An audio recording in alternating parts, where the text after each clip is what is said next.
بسم اللہ الرحمن الرحیم۔ السلام علیکم۔ امید ہے کہ سارے دوست ٹھیک ہوں گے۔ This video is about the history of war in subcontinent, جو کہ ایگزام پوائنٹ آف ویو سے بہت امپورٹنٹ ہے۔ سو بنا ٹائم ویسٹ کی اپنا ویڈیو سٹارٹ کرتے ہیں۔ دا فرسٹ بیٹل آف پانی پت واز فاٹ ان، سو اس کا کریکٹ آپشن ہے 1526۔ فرسٹ بیٹل آف پانی پت ابراہیم لودھی اور ظہیر الدین بابر کے درمیان 1526 کو پانی پت کے مقام پر لڑی گئی تھی۔ ابراہیم لودھی خاندان کے آخری حکمران تھے۔ ابراہیم لودھی کا دورانیہ 1517 سے لے کر 1526 تک تھا۔ اس کی انتظامی اور سیاسی صلاحیتوں کی کمی اور ناقص حکمت عملی کی وجہ سے اس کے اپنے قبیلے کے لوگ اس کے مخالف ہو گئے۔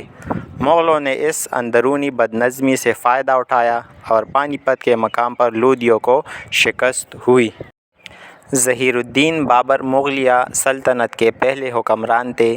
اس کا دورانیہ 1526 سے لے کر 1530 تک تھا۔ بابر کا تعلق ازبکستان کے گاؤں فرغانہ سے تھا۔ بابر کے والد کا نام عمر شیخ مرزا تھا۔ بابر 1526 کو ہندوستان میں داخل ہوا۔ بابر اور ابراہیم لودھی کے درمیان 1526 میں پانی پت کے مقام پر لڑائی ہوئی اور ابراہیم لودھی کو شکست ہو جاتی ہے اور بابر ہندوستان کا حکمران بن جاتا ہے۔ رانا سانگا ایک شخص تھا جس نے دلی پر حملے کرنے میں ظہیر الدین بابر کی مدد کی تھی۔ نیکسٹ ہے دا سیکنڈ بیٹل آف پانی پت واز فاٹ، سو اس کا کریکٹ آپشن ہے 1556۔ سیکنڈ بیٹل آف پانی پت اکبر اور ہیم چندرا کے درمیان لڑی گئی تھی۔ اس جنگ کی کمانڈ بہرام خان نے کیا۔ کیونکہ اس وقت اکبر کی عمر 14 سال تھی، بہرام خان ہمایوں کا جرنیل تھا۔ جب شیر شاہ سوری نے ہمایوں پر حملہ کیا، اس وقت بہرام خان نے ہمایوں کو چھپا کر سندھ کے راستے ایران لے گیا۔ سندھ میں عمر کوٹ کے مقام پر 1542 میں ہمایوں کا بیٹا اکبر پیدا ہوا۔ پھر وزیروں نے اکبر کو بہرام خان کے خلاف ورغلایا اور اکبر نے بہرام خان کو قتل کیا۔ نیکسٹ ہے ہمارے پاس دا تھرڈ بیٹل آف پانی پت واز فاٹ، سو اس کا کریکٹ آپشن ہے 1761۔ یہ جنگ احمد شاہ ابدالی اور مرہٹوں کے درمیان لڑی گئی۔ مرہٹوں کا سردار سدا شیواجی راؤ تھا۔ احمد شاہ ابدالی نے مرہٹوں کی اینٹ سے اینٹ بجائی اور واپس افغانستان چلا گیا۔ اس دوران مغل بادشاہ احمد شاہ ابدالی کا دور حکومت ہندوستان میں تھا۔ نیکسٹ ہے ابراہیم لودھی واز ڈیفیٹڈ ان پانی پت ون بائی، سو اس کا کریکٹ آپشن ہے بابر۔ نیکسٹ ہے ہمارے پاس the first battle of Tarain was fought, so اس کا کریکٹ آپشن ہے 1151 میں۔ ترائن کی پہلی لڑائی پرتھوی راج چوہان اور محمد غوری کے درمیان لڑی گئی۔ پرتھوی راج چوہان سرہند قلعے کی بازیابی کے لیے بڑھا۔ اس کی فوج 2 لاکھ راجپوت سپاہیوں اور 3000 جنگی ہاتھیوں پر مشتمل تھی۔ غوری غزنی جاتی ہوئی ابھی راستے ہی میں تھا کہ اسے قلعے پر حملے کی اطلاع ملی۔ راستے سے وہ واپس لوٹا اور ترائن کے مقام پر دونوں افواج کا آمنا سامنا ہوا اور لڑائی میں غوری کو شکست ہوئی۔ نیکسٹ ہے the second battle of Tarain was fought, so اس کا کریکٹ آپشن ہے 1152 میں۔ ترائن کی پہلی لڑائی میں شکست کا غوری کو شدید صدمہ پہنچا۔ اس شکست کا بدلہ لینے کے لیے اس نے دوبارہ ہندوستان کا رخ کیا۔ شہاب الدین محمد غوری پہلے لاہور پھر سرہند پہنچا اور قلعے پر قبضہ کر لیا۔ اس جنگ میں محمد غوری کی بہترین حکمت عملی کے باعث پرتھوی راج چوہان کو شکست ہوئی۔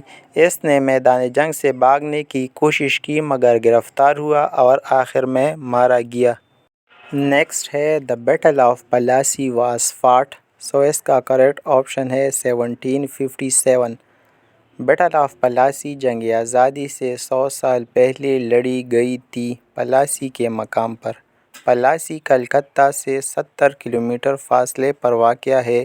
یہ جنگ نواب سراج الدولہ اور لارڈ کلائیو کے درمیان لڑی گئی تھی۔ اس جنگ میں سراج الدولہ کو شکست ہو جاتی ہے اور لارڈ کلائیو کو founder of British empire and subcontinent بھی کہا جاتا ہے۔ نیکسٹ ہے war of independence was fought, so اس کا کریکٹ آپشن ہے 1857۔ جنگ آزادی 10 مئی 1857 کو شروع ہوئی۔ انگریز کمپنی سے تنگ آ کر نواب بغاوت کے لیے اکٹھے ہوئے اور بہادر شاہ ظفر کو لیڈ کرنے کے لیے تیار کیا۔ جب انگریزوں کو بغاوت کی خبر مل جاتی ہے وہ برطانیہ سے فوج بلا لیتے ہیں۔ جنگ آزادی کا آغاز میرٹھ بیرک پور سے شروع ہوئی۔ پہلی گولی منگل دیش پانڈے نے چلائی تھی اور سارا الزام مسلمانوں کے سر پر آ گیا۔ جنگ آزادی میں ہندوستانیوں کو شکست ہو جاتی ہے اور جنگ کا اختتام اکتوبر 1858 کو جھانسی کے علاقے میں ہوا۔ Lord Clive defeated Nawab Siraj-ud-Dowla in which battle in 1757 and captured Calcutta. So اس کا کریکٹ آپشن ہے The Battle of Plassey. Next ہے The Four Anglo-Mysore War was fought between Tipu Sultan and the British under the General Lord Wellesley in. So اس کا correct option ہے 1799۔ Anglo Mysore کی چوتھی جنگ 1798 سے شروع ہوئی اور 1799 میں ختم ہوئی۔ اس لڑائی میں ٹیپو سلطان نے فرانس سے مدد مانگی۔ نپولین بوناپارٹ نے سلطان کی مدد کے لیے فوج بھیجی جو وقت پر نہ پہنچ سکی اور میر صادق کی غداری سے ٹیپو سلطان اس جنگ میں شہید ہو گئے۔ میر صادق ٹیپو سلطان کا رشتہ دار اور بارود خانے کا انچارج تھا۔ انگریزوں نے میر صادق کو لالچ دیا کہ ٹیپو سلطان کے بعد تم کو میسور کا بادشاہ بنائیں گے۔ اس طرح اس نے ٹیپو سلطان سے غداری کی اور انگریزوں کو فتح ملی۔ Who was the hero of Pak India 1965 war? So اس کا کریکٹ آپشن ہے major Aziz Bhatti. Indo Pak war of 1965 lasted for dash days. So اس کا کریکٹ آپشن ہے 17 days، یعنی 1965 کی لڑائی 17 دن تک جاری تھی۔ After the 1971 war, which agreement was signed between India and Pakistan? سو اس کا کریکٹ آپشن ہے شملہ پیکٹ۔ یہ ایگریمنٹ پاکستانی وزیر اعظم ذوالفقار علی بھٹو اور انڈیا کی وزیر اعظم اندرا گاندھی کے درمیان ہوئی تھی۔ لاسٹ نمبر پر ہمارے پاس ہے How many نشان Haider were awarded in 1971 war؟ So اس کا کریکٹ آپشن ہے 5۔ امید ہے کہ آپ نے اس ویڈیو سے بہت کچھ سیکھا ہوگا۔ اپنا خیال رکھیں۔ اللہ حافظ۔